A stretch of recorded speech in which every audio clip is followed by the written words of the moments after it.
क्या आपने कभी सोचा है कि आपके विचार ही वो माध्यम है जिस माध्यम से आप जीवन में जो पाना चाहे वो पा सकते हैं? वो विचार ही है, वो उस वस्तु का रूप ले सकती है जो आप जीवन में पाना चाहते हैं। जब उस विचार के साथ जुड़ते हैं एक निश्चित लक्ष्य और आपकी लगन।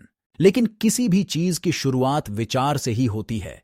बिना विचारे इस दुनिया में कोई काम नहीं होता, और यदि होता भी है तो उसका परिणाम निश्चित नहीं होता कि वह सही होगा या फिर गलत होगा।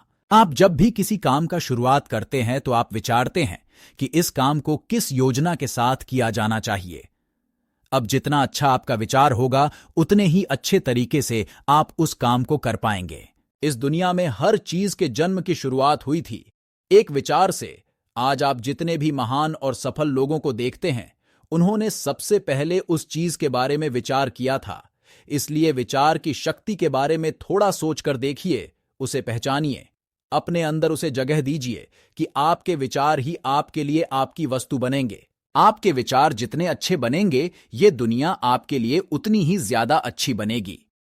कई लोगों का जीवन इसलिए बुरा रहता है क्योंकि उनके विचार में स्पष्टता नहीं होती है। उनके विचार स्वच्छ नहीं होते हैं।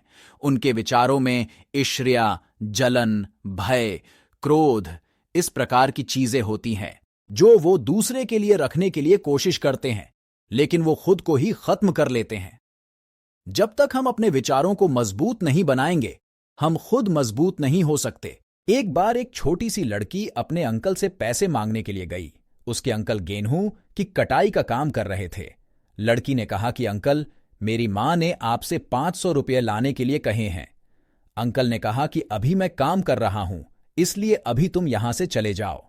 लड़की ने कहा, ठीक है, लेकिन वो गई नहीं। अंकल अपने काम में लग गए। जब अंकल ने थोड़ी देर बाद पीछे मुड़कर देखा तो वो लड़की अभी भी वहीं खड़ी थी। अंकल ने उस लड़की को फिर से कहा कि तुम यहां क्यों खड़ी हो, तुम चली जाओ। लड़की ने फिर हां कहा, लेकिन वो गई नहीं, वो वहीं पर खड़ी रही। अंकल फिर से अपने काम में लग गए, लेकिन फिर थोड़ी देर के बाद देखा तो वो लड़की फिर से वहीं पर खड़ी हुई थी। अंकल को अब बहुत ज्यादा गुस्सा आ गया। अंकल अपने पास पड़े एक डंडे को लेकर उस लड़की के पास आए और जोर से चिल्लाते हुए कहा कि तुमने सुना नहीं कि तुम यहां से चली जाओ। लेकिन वो लड़की अपने अदम्य साहस से साथ वहीं पर खड़ी रही और उसने कहा कि मेरी मां ने 500 रुपए मंगवाए हैं, जब तक आप वो नहीं देंगे मैं यहां से नहीं जाऊंगी। वो अंकल थोड़ी देर के लिए घबरा गए और उनके हाथों से वो डंडा छूट गया। उन्होंने उस लड़की को 500 रुपए दिए और वहां से जाने के लिए कहा। अब आप सोचकर देखिए ऐसा क्यों हुआ। ऐसा इसलिए हुआ क्योंकि उस लड़की का विचार स्पष्ट था। जो भी चीज वो लेने के लिए गई थी, उसके लिए उसका विचार स्पष्ट था कि जब तक उसे वो नहीं मिलेगा वो वहां से कभी नहीं जाएगी, और ऐसा ही उसने किया। अब आप सोचकर देखिए कि क्या आपके विचारों में इतनी स्पष्टता है? क्या आप जानते हैं कि आपको क्या चाहिए, या फिर बार बार आपका मन इधर उधर भटकता रहता है? आपके मन के भटकाव का एक बहुत बड़ा कारण है आपके विचारों में स्पष्टता का न होना, क्योंकि आपके विचार ही स्पष्ट नहीं हैं कि आप अपने आप से चाहते क्या हैं। तो फिर आपके वो चीज मिलेगी कैसे? लेकिन आप एक बिना स्पष्ट विचारों के एक खुले मैदान में सिर्फ दौड़ते चले जा रहे हैं, दौड़ते चले जा रहे हैं कि कहीं आपको कुछ मिल जाए, लेकिन आपको कुछ भी नहीं मिलता है। क्यों? क्योंकि आपके विचार स्पष्ट नहीं हैं। आप अपने विचारों को स्पष्ट कीजिए कि आप अपने आप से चाहते क्या हैं।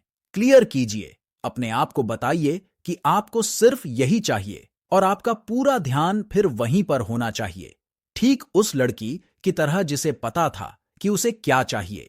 अपने विचारों को स्पष्ट करने के लिए अपने ज्ञान को बढ़ाइए।